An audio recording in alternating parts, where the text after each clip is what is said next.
ওম Sairam. Good morning friends, আমি দিশানি নিয়ে চলে এসেছি তোমাদের কাছে আরও একটা নতুন ব্লগ নিয়ে।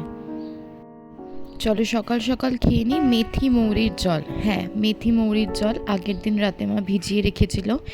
এই মেথি মৌরির জল খাওয়া খুবই ভালো পেট ঠান্ডার জন্য, তাছাড়াও অনেকে সুগারের জন্যও খেয়ে থাকে।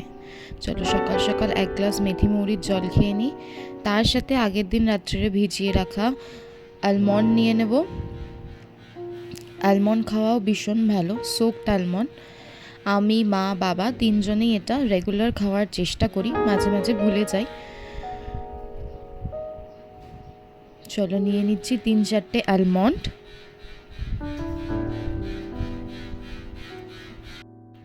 আমি শুনেছি সোকড অ্যালমন্ড নাকি মাইন্ড পাওয়ারের জন্য ভীষণ হেল্প করে, আর তাছাড়া সারাদিনের জন্য ভীষণ এনার্জিও দেয়। তার সাথে নিয়ে নিচ্ছি কতগুলো সোকড খেজুর আর কয়েকটা কিশমিশ।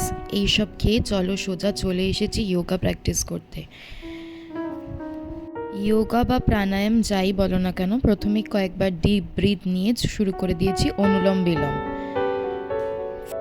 আমি সবার প্রথমে শুরু করি বাঁ দিকের নাক দিয়ে লম্বা একটা শ্বাস নিয়ে ডান দিকের নাক দিয়ে ছাড়ার চেষ্টা করি, এবং সেকেন্ড টাইম ডান দিকের নাক দিয়ে একটা বড় নিঃশ্বাস নিয়ে বাঁ দিকের নাক দিয়ে ছাড়ার চেষ্টা করি। এই অনুলোম বিলোম বেশ কিছুক্ষণ করার পর তারপর চলে যাব নেক্সটে। প্রায় চেষ্টা করি এটা 10 to 15 মিনিটস করার। এটা অনেকটা স্ট্রেস রিলিফ করে, এবং যাদের সর্দি কাশির সমস্যা আছে তারা করলেও অনেকটা হেল্প পায়।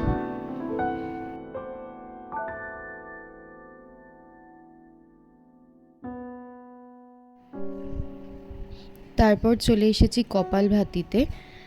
এটাও চেষ্টা করি 10 to 15 মিনিটস করার জন্য। তারপর নিয়ে নিলাম একটা ডিপ ব্রিথ। নেক্সট আমার ঘাড়ে স্পন্ডালাইটিস থাকার জন্য আমি ফিজিওথেরাপিস্টের কাছে কিছু ব্যায়াম শিখেছিলাম, সেগুলোই করে নিচ্ছি। নাম্বার 1, হাত দিয়ে এক একটা কানের এক পাশ চেপে ধরতে হবে। কানের উল্টো সাইড দিয়েও যেমনি চাপ দিতে হবে, তেমনি হাতের তালু দিয়েও চাপ দিতে হবে। সবার প্রথমে করব বাঁ দিকে, দেন ডান দিকে, তারপর মাথার ওপর, ঘাড়ের পেছন এবং থুতনির নিচ দিয়ে। এতে যদি আমাদের শিরদাঁড়ার পশ্চার প্রবলেম থাকে তাহলে সেটা ঠিক হয়ে যায়। ডিউ টু 8-9 ঘন্টা একেবারে কম্পিউটারের সামনে কাজ করতে করতে এইসব প্রবলেমগুলো আসায় এই ব্যায়ামগুলো রেগুলারই করার চেষ্টা করি। এই যে সেটটা দেখছো, এই সেটটা আমি 5 বার করার চেষ্টা করি। দেন চলে আসছি নেক্সট স্টেপে। লম্বা নিঃশ্বাস নিয়ে ঘাড়গুলোকে উঁচু করে ধরে রাখতে হবে, এবং ইন বিটুইন 1 to 10 কাউন্টস করতে হবে, এবং এই সেটটাও 5 বার করার চেষ্টা করি। এই সমস্ত যোগাগুলো আমাকে ফিজিওথেরাপিস্ট দেখিয়ে দিয়ে গেছিল।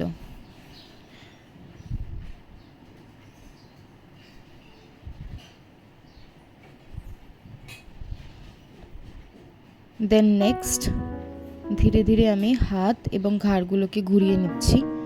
আমি এটা ফাস্ট ফরওয়ার্ড করে রেখেছি বলে এত তাড়াতাড়ি তোমরা দেখছো, বাট এত তাড়াতাড়ি করলে এটা চলবে না।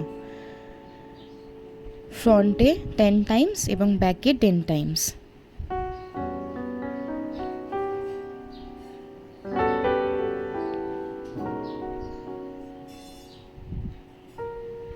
দেন নেক্সট ওয়ান, কোমরটাকেও একটু ঠিক করে নিতে হবে, যেহেতু এক নাগারে চেয়ারে বসে কাজ করতে হয়।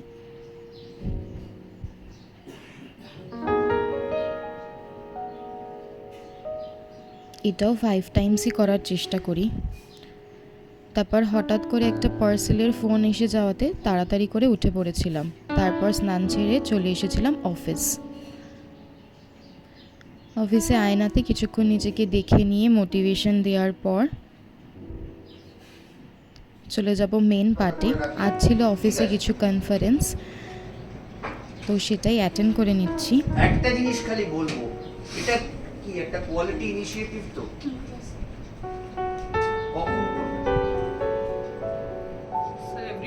সারাদিনের একটা হেক্টিক শিডিউল কাটিয়ে বাড়িতে এসে ফ্রেশ হয়ে নিচ্ছি। এবার কিছু খেয়ে দিয়ে একটু রেস্ট করব। আজকের মতো এখানেই ব্লগটাকে শেষ করলাম। তোমরা সবাই ভালো থেকো, সুস্থ থেকো, অ্যান্ড সাবস্ক্রাইব মাই চ্যানেল।